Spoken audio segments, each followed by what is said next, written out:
Hi, everyone. I'm Jeff Hunt, and this is Human Capital, a goal-span podcast. On Human Capital, I interview top business thought leaders to uncover the deeply human aspect of work. And I am excited today to talk about workplace strategy and design, which we haven't discussed on the show before. As we begin to emerge from the pandemic, many companies are considering returning to the office, moving to a hybrid work environment, or even deciding to stay fully remote. And so today I get to speak with an expert who will shed some light on these considerations for leaders. I'm also excited to talk about the impact of workplace design on employees and organizations. My guest is Michelle Claverdin, who is Vice President of Workplace Innovations at Colliers International. And Michelle has over a decade of experience in workplace design and consulting, and she currently leads Colliers practice in this area in the Western region of the US, and she does that from the San Francisco Bay Area.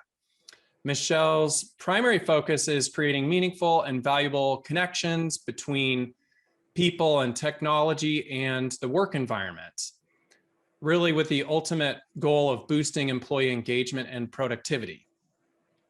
Michelle also shared with me that her main goal is to help companies double down on the power of employee experience and utilize both virtual and workplace environments as tools to enable employees to do their best work. Before Michelle came to Colliers, she led the workplace strategy and design team for Capital One, and she oversaw its 10 million square foot real estate portfolio, which, in case you didn't know, 10 million square feet is equal to 208 football fields. So that's a lot of real estate. She is responsible for the implementation of global design standards, innovation pilots, change management, and the workplace performance program. So I'm super excited to have her on the show. Welcome, Michelle. Hey, thanks for having me. I'm excited to be here to chat all things workplace. Absolutely. So I like to start asking, what's it like to hear your bio read? Because I didn't used to ask that, and now I like to ask it because it's fun to hear people's reflections. Yeah, no, it's a decade. Whoa. And really that's just kind of getting my toe in the pool, I feel like, but also lots of hard work behind, hard work ahead, as I've heard a few key people say. But also on top of that, I mean, it just sounds like, a lot of responsibility. So part of a very large team that helped manage the workplace strategy for Capital One. And it really does take a village. So definitely. Yeah. Well, you're humble, so I'm sure you deserve a lot of that credit.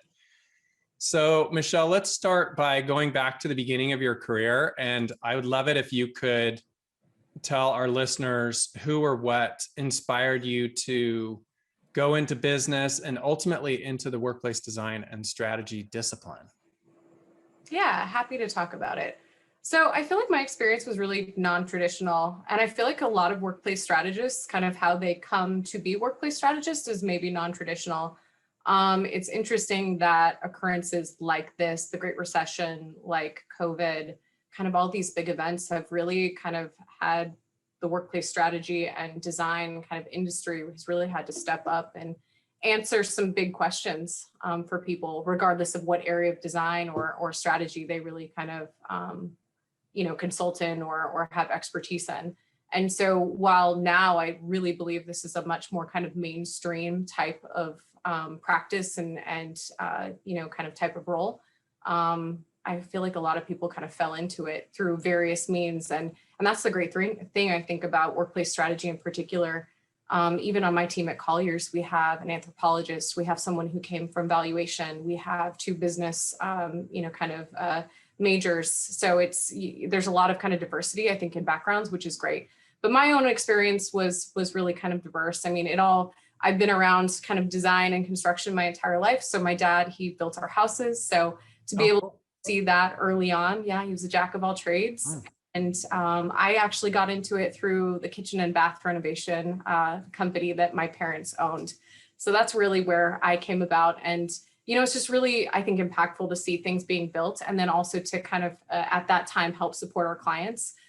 There's a real kind of emotional response to to space. It's, the setting in a story is so important, and the built environment is, in real life, it's just as important. So that's kind of where I got my start. But, it's really funny that interior design, when I was in school, you have those little basic kind of proficiency tests, right? What should you be when you grow up?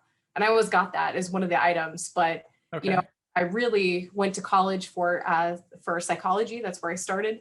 And, I've really always been interested in kind of people interactions, what's the human condition, what drives people, what motivates people, how they interact.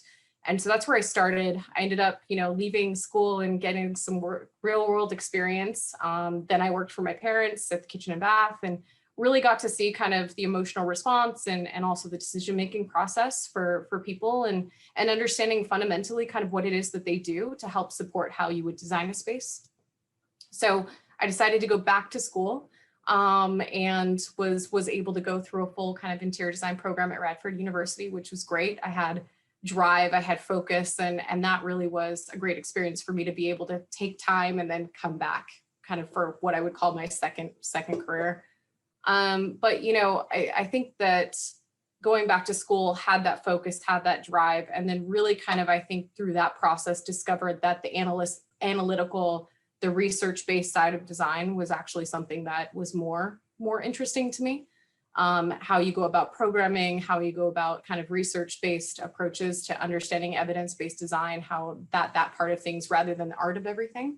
That's also very interesting to me. But a deep understanding of how people really inhabit space is obviously critical, again, regardless of what it is that you're designing. Sure. That, I think, was the best part of kind of how I got to where I am now, which fast forward, now it's really kind of taking this same methodology, the same ideas, really understanding business objectives, the cultural aspirations of an organization, and bringing that to life with a variety of, different company types, different maturation cycles, different growth, different locations, different industries, has been really great.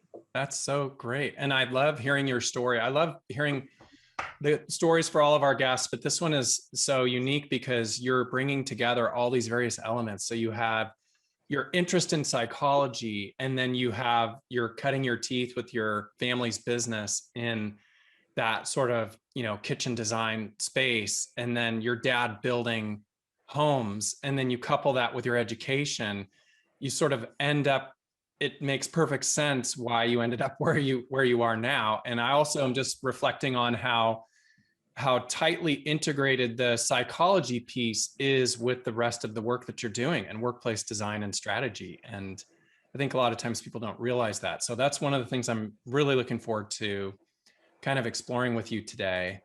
Yeah. For sure. So let's talk for a minute about so many organizations now needing to make the decision. They're either deferring it or they're starting to make the decision about moving back to the office. And some of them are choosing to do that 100%. Some of them are moving into a hybrid work environment or leaving people remote. What are some considerations that executives really need to be thinking about when making these decisions? Yeah, so it's a big kind of hairball of a proposition. So I'll start kind of by framing the situation, because I think you have to frame it to really then kind of tie to the types of, or how you might go about making that decision. Mm-hmm. So to frame this, I mean, obviously this has been a profound crisis. Every single person on the planet has been impacted and touched, which I think is just unprecedented, right? Like usually when we're talking about these types of things, that's not the context at all. And so that's really kind of been interesting as we're starting to have these conversations. So it's the greatest work from home event ever. Sudden, unforeseen, immediate. People had to literally scramble to be able to get set up to make sure that if they didn't have certain kind of infrastructure in place or operational support for their employees, had to make that move immediately. And the other kind of big factor is every single person, whether they're an employee, a manager, a leader, C-suite, they're all having to experience kind of the highs and lows of working what I hate to call remote. I've always hated that term. I think even before the pandemic, with mobile technologies, digital technologies, we all work pretty kind of mobile, right? So we're all working around the clock. That's why there's always been these discussions around work-life balance. So this whole idea of remote just makes it feel like you're on an island, you have no resources, right? And it's completely disconnected, which that's part of the mind shift I think it needs to occur in the future. Great perspective. Yeah. So, but the other factor of this too is we have no end date. We know that we're phasing, we know that things are starting to look better. We don't know if there's going to be additional events, if there's going to be clusters of infection. We have no idea how this is going to continue to transition in the future. So I think that's another really important kind of consideration, is to think about resiliency and business continuity. But the good thing about such a crisis is really this was kind of the right place and the right time. The technology that we have available, just how far technology has come in the last 10 years, Right. the economy, the rise of flex or serviced office spaces. I mean, there's just a lot of factors that have actually enabled this. The transition to so much kind of knowledge work, I think, has also been a benefit. You know, largely a lot of companies were already set up for success, and it was kind of, hey, let's get your chair. You're off to the races, go. Right. And you're set up for success. So that's kind of one silver lining, is that I think it was the right place and the right time. The other thing I'll kind of throw in as a consideration is we've really, stepping back, we've always talked about the future of work 2020. That's always been like this date that kind of, and you know, if you look at 2019 going into 2020, I wouldn't say that we were all where we thought we were going to be. We've been talking about hybrid work, which we'll talk about here in just a moment, but employee autonomy, employee choice, the ability to work from anywhere, anytime. That's been a large part of the conversation for decades. And so it's a little ironic that, you know, this event kind of really accelerated people to kind of where we all hoped we would be in 2020, which is, again, you know, not to underscore a crisis, but again, right place, right time. You know, and I think the other factor to take into consideration too is just to really kind of compound the real need for empathy and compassion. That's something that, you know, has never really been part of our conversations. I think people have built deeper connections, right? They acknowledge that we all have lives and obligations outside. There's more kind of open conversations that are happening. And at the end of the day, employees have real concerns about health and safety of themselves, their families, the community. And so that's something that also, you know, definitely needs to be a part of the thought process as you detail a strategy going forward. And so, you know, with all of this unprecedented experiment, worse things, you know, a lot of leaders and managers, I think they had the greatest fears in the world, right? Around, if I can't see you, I don't think you're being productive. You feel like you're not going to have the resources. You're not going to have the ability to communicate with others. We can't do autonomous or synchronous work, right? Like there's the business at the end of the day would suffer. And I think what we've actually uncovered anecdotally and through global research is that that's just not the case. The transition has been, for all intents and purposes, a good one. And there's a lot that we can kind of take and build off of learnings wise as we really kind of continue to push this forward to meet business needs, to enable employees to satisfy kind of their needs for work-life blur, work-life balance. It's kind of a win-win. And so that's what workplace strategists kind of globally, as well as Colliers, really want our clients to really help them to realize their goals and objectives through strong strategies that are going to, again, meet people needs and then also meet the business needs. There's a few stats I have for you kind of to underscore this point that, you know, that our worst fears didn't actually come to fruition. So we released a global study in May, and then also a second part to that in September to kind of monitor the impacts of working from home over time. So a couple of points here, you know, employees do feel like their productivity has continued to be high when they work from home. 48% reported increased productivity when working from home, nearly twice as much as in March. So people do feel like even seen an increase in productivity, or it's remained unchanged. And it's not only the employee's perspective, but managers also, there's a close alignment between that productivity factor. We've also identified that some activities can be better served when working from home. There's some real factors around being able to control distractions, right? So auditory, visual distractions, those are the most common kind of workplace, I would say, you know, dissatisfiers.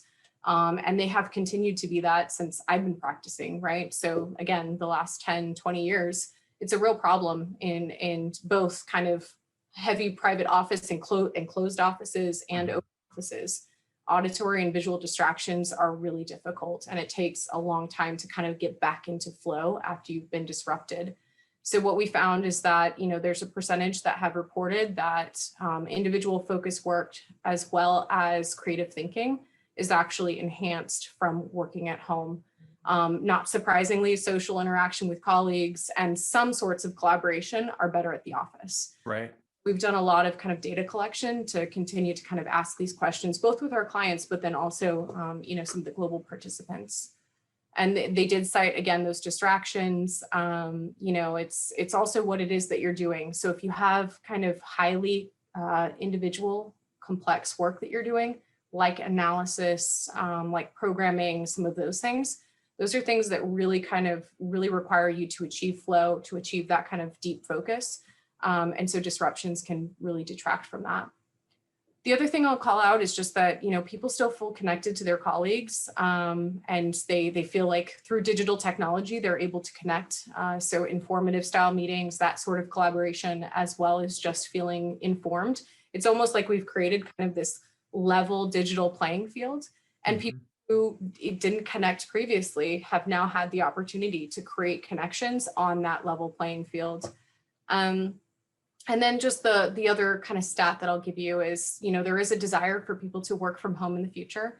That can be heavily impacted by commute times. So, there is a direct correlation between the number of days desired to work from home and the length of the commute time.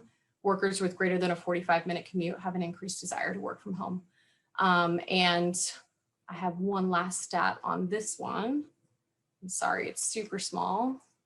No problem. 67% reported that they'd like to work from home more than 2 days a week, compared to only 34% in the spring. So that's the exact same kind of survey. So we've now found that, over time, people are even more comfortable. Interestingly enough, it takes 6 to 8 months to kind of build a new ritual, new behavior. We've all been working from home quite longer now. So you have to really kind of acknowledge that there's been some benefits, and how can we build off of those things.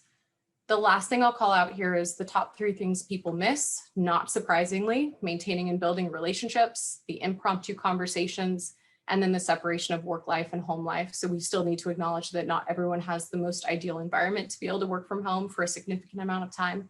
And for some people, having the option to actually access another space with the right resources and the right setup, that actually benefits them as well. So, at the end of the day, we believe that there's a real power in place. People going forward need to have the ability to gain face-to-face time. Not to say that organizations can't go 100% kind of virtual, but I would just say culturally, and also to make sure that you've kind of instilled a sense of belonging, a sense of community, a connection to vision, connection to leaders. That face-to-face time, even if it's not all the time, is still really important. So regardless of if you're providing an office, or you're providing offsite spaces, or flex space access, those are really important things to consider, regardless of what the strategy is. A couple of premises for the future: virtual work is here to stay. Every single organization needs to kind of revalidate their own strategy based off of what it is that they do, as well as, again, a lot of different factors like business objectives, to really kind of detail a path forward. It's not a situation of absolute. So I think before, a lot of companies had the unspoken approach to, like, if you need to work from home, we don't necessarily have a policy. We work with your individual manager, but now companies do require to have those policies kind of defined and to have a perspective across a variety of different things like time, place, location, hour availability. There needs to be a perspective so that you can actually kind of set expectations with employees and managers, and maintain performance. The other thing too is just that, we really believe that employees' expectations will continue to evolve as a result of the pandemic. So many have had the opportunity to kind of reprioritize, right? So, the quality of life, where they live, how they spend their time when they're not at work. Those are all things that are going to impact kind of what we call the war for talent and the attraction play. And so already pre-pandemic, that was one of the top 3 reasons that an employee would choose an employer, is the ability to have flexibility in how often they come into the office or where they're going to be working from, and that will only continue to rise. And then the last thing I'll say is just the workplace is just as important as it was before. It has to be kind of redefined though on what is I hate to say the purpose of place because I think that's a really common term now, but we know that people will likely come to the office for different reasons than they did before.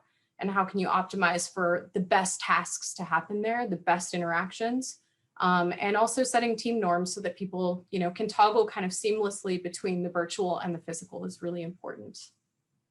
Interesting. That was a lot to kind of consider.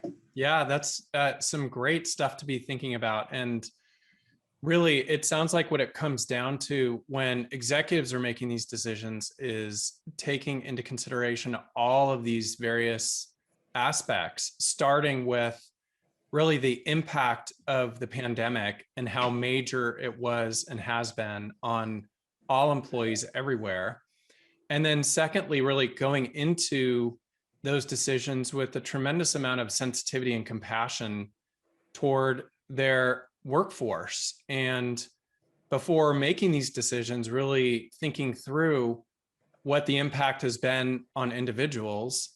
And then I also heard you say how critical it is to really be thinking about the specific role, because some roles are actually much more productive in working in the office, collaborating with others. And then there's different roles that might be more productive with more solo time or working from home. So it just seems like they're very complex decisions, obviously, that should not be taken lightly. Having a knee-jerk reaction of getting everybody back into the office is not going to be a helpful approach. It's really something that requires a lot of thought and discernment. And I would imagine that's partly where your team comes in to play, is you can help organizations make these decisions in a way that is in keeping with them ultimately achieving their vision and their corporate objectives, right? Yeah, absolutely. And one thing to add there is that it's also important to kind of think about these types of questions, it's not the most simple thing to just ask the overt question, which is, employee, how much do you want to come back in the office? We see a lot of our clients kind of falling into that pitfall, right? And so our perspective would be, what sorts of data collection can be done to kind of help inform the larger strategy that may not be the most overt approach. And so from a data collection standpoint, there's a couple of key considerations. I think first and foremost, it's really having a clear definition around the primary kind of objectives, what the company does, challenges, as well as the business drivers of those decisions, right? Whether attraction and retention, we're hiring new roles, right? We're investing big in technology. We're trying to reduce overhead. There's process and tool optimization, and maybe it's innovation and creative work. That's kind of the competitive advantage. Having a really clear kind of definition around that is super important, and prioritizing those things is important for a leadership team to do. Also, it's, you had already said this, it's what do people actually do? How complex or collaborative is their work? If you think about kind of a 4-box of collaboration versus complexity, the more collaborative and more complex work, that really is something that should be best suited face-to-face. That's sorts of things like strategy development or narrative kind of design sessions, things that really do need that back and forth and kind of the nonverbal cues. Think about things that are more solo and less complex. That's your more transactional. Those are things that you probably just need to get a list of things done. And that's, again, better suited for a quiet environment where you're comfortable. I think another common dissatisfier that I didn't mention, I said the acoustics and the visuals. It's also right after that is temperature. Okay, sure. The office can never be the perfect temperature for everyone. Of course. And so it's just something as simple as that. It's something we hear about all the time. But if you have a comfortable environment, you have the music that you want to hear, the temperature is just right. Maybe you're sitting outside, you have the ability to kind of look out your windows if you have the right working environment. Those are the sorts of things that kind of put you again in that state to be able to get a lot of work done. So, but that's just something else that's on that top 10 list. So it's that what people do, but also what takes up most of their time, what's the most valuable to your work. So if you think about kind of how people spend their time, we commonly see that how they spend their time is usually not the most important, and alignment between those things is a good thing. However, being able to design your space to actually support those more valuable types of activities are really important too. And then our kind of tools, processes, or specialized requirements, that's another really important thing to understand. I think the other thing too is also what role or what level is an employee? Do they require mentorship? Is there hands-on training? Those are some things that are more difficult from home, right? They can be surmounted, they can be addressed through virtual means, but the onboarding process, the mentorship, the coaching, that's another really important piece to be acknowledged. So, okay, great. data collection, it's all in the data. Yeah, you bet. It's almost like you were describing the 4-box.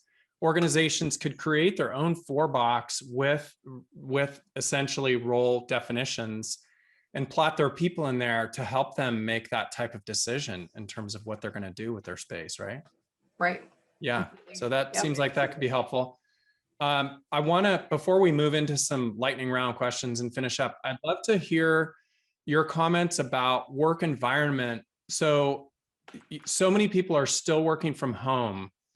And we talked at the beginning of the show about the intersection between psychology and I'm going to add well-being and to your environment. And so for people that are working from home, what are some really important things to think about in terms of the environment they set up so that it's not just done by default, but they're very intentional about their space and making it the most pleasing, the most productive, the best way to engage with their technology tools, to be engaged with their rest of their team. Just spend a couple minutes talking about how they can do that well. Yeah, the home environment, it's tricky, and I think it's also driving some macro trends within the real estate market currently. But obviously ergonomics is a huge thing. I feel bad that I'm even talking about this because I've been sitting at my dining room table for the last year and a half. I have recently invested in my sit to stand, so I'm really excited about that. But ergonomics, I can't, kind of underscore how important that is. To be able to have a defined space with a door is also really important to, again, control those distractions. Obviously, if you have the ability to have access to natural light and to views, it's all some of these same principles that we talk about in the office, right? I think one of the other benefits, which, I think we talked a little bit about before, is we talked about kind of having all of these people together, different user preferences, different kind of ideas around aesthetics. I think that's a really big benefit for businesses, right? So if I have, I like purple for whatever reason, that helps me to achieve more concentration. I can have my space suited to whatever my tastes are aesthetically. But I would just say surface space, ergonomics, the right technology, if your role requires it, having, dual monitors or whatever other kind of technology equipment that you require for your role. And then that door, that was also kind of underscored, I think, by the global research as well, as we were starting to collect information around where people were working in their homes. And so that was one of the things that we saw higher levels of productivity with people that had the ability to close a door or have, a dedicated space, but we know not everyone has that ability. The other thing too, that I think is important to acknowledge is that you don't always have to be kind of plugged in at your ergonomic workstation. I think variety is the spice of life. That's kind of what we talk about within office environments as well. So the ability to kind of move throughout the day also gets you, so taking frequent breaks, but also working from different locations is really important too.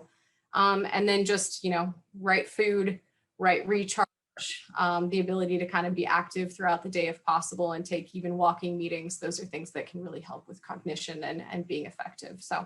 Sure. Healthy strategies transfer between work and personal. So might as well implement them at work too, right?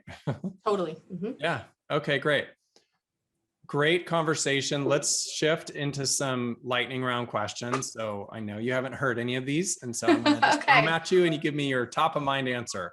They're pretty easy. The first one is, what are you most grateful for?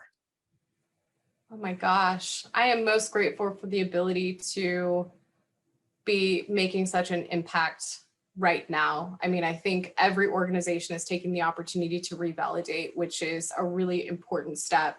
And I think just the ability to even work from home, right? That is something that I'm very grateful for. And not everyone has the ability to do that. But to do the kind of work that I'm doing, I find it, obviously I have passion for it. I find it really interesting. But I truly like helping organizations kind of sort through these big questions and really find ways to kind of affect change. So it's really always, I love seeing kind of strategy development, the solution development, and then I love being able to actually measure that afterwards. So really grateful that I get to do this day in and day out.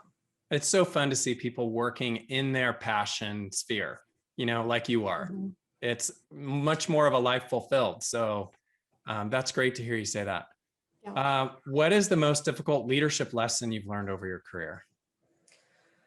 Oh, so many there. But, I would say sometimes, just from a leadership perspective, sometimes I think we are ruled by fear a little bit, or by anecdotes, or by our emotional response to certain things. And not to say that any of those feelings aren't valid. I think sometimes it's difficult to present information and to kind of see it not acknowledged. I think it's really important to kind of, collect a lot of different varying points so that you have a lot of different ways that you can think about it. I think feasibility and scenario planning is really important. But, from a leadership perspective, I think sometimes we are really kind of ruled by some of our emotional experiences. And so that's sometimes can be difficult, especially when there's a requirement to maybe be bold or to diverge, which I know is, change unto itself. Yeah, for sure. That's a very good lesson. Who's one person you would interview if you could, living or not? Frank Lloyd Wright. Oh, nice. That makes sense. He was quite a figure, quite eccentric. What would you ask him? Just, throw that one on. Where did you get all this? It was so important. No, I'd have to think about what I'd actually ask him, but he seems like he'd be an interesting character to talk to. He would be. Okay. Do you have a top book recommendation you'd like to share with our listeners? Any books you've been reading? These are all workplace books. Sorry, they're right next to me because I'm moving, and so they're all laying on the ground. The first one is Stumbling on Happiness. I'm excited to read this one. Oh, nice. And then the other one is Chris Kane, Where is My Office? Reimagining the Workplace for the 21st Century. So those look like really good ones. Yeah, so those are the two that I'm excited to. I haven't read them yet. They're sitting with the movie next in my bedroom so that I can actually read them. But yeah, those are two that I'm excited about. Yes, for sure. So Michelle, what's the single most important takeaway for our listeners today? If you had to sort of distill it down to one or two things that you feel are really important for people to take away, what would those be? Yeah, collect information, engage your employees, understand deeply what it is that they do, what drives them, and what they need to be successful. And don't be afraid to actually hear the responses. And then I would say, once a decision has been made, leadership modeling and investment in change management, don't underestimate how much time, how much effort, because it's really going to be how you're going to achieve your goals, is to help employees transition and to reiterate the messaging and to model the intended behaviors, and tie that really to the business objectives and the future of the company, and tie it to success, right? From an overall mission and values perspective. Workplace is not the catalyst. It's not going to change people's behavior unto itself. It's a really important tool in the toolkit. It's how we're going to, in the future, people are yearning to get back, but really kind of be prepared to talk, engage, transparently communicate, and to invest really in the kind of the touching and feeling of whatever your new strategy is. Fantastic. I love your level of intentionality that you're bringing to this topic. It's really refreshing and helpful. So thank you so much for coming on the show today, Michelle. Thank you for having me. Happy to be here. Thanks for listening to the show this week. We release a new episode of Human Capital on the first and third Tuesday of each month. I would really like to know what you thought of this episode. Send your comments to humancapital@goalspan.com. Human Capital is produced by Goalspan. Subscribe wherever you get your podcasts, and please share this podcast with your colleagues, team, or friends. Thanks for being human, kind.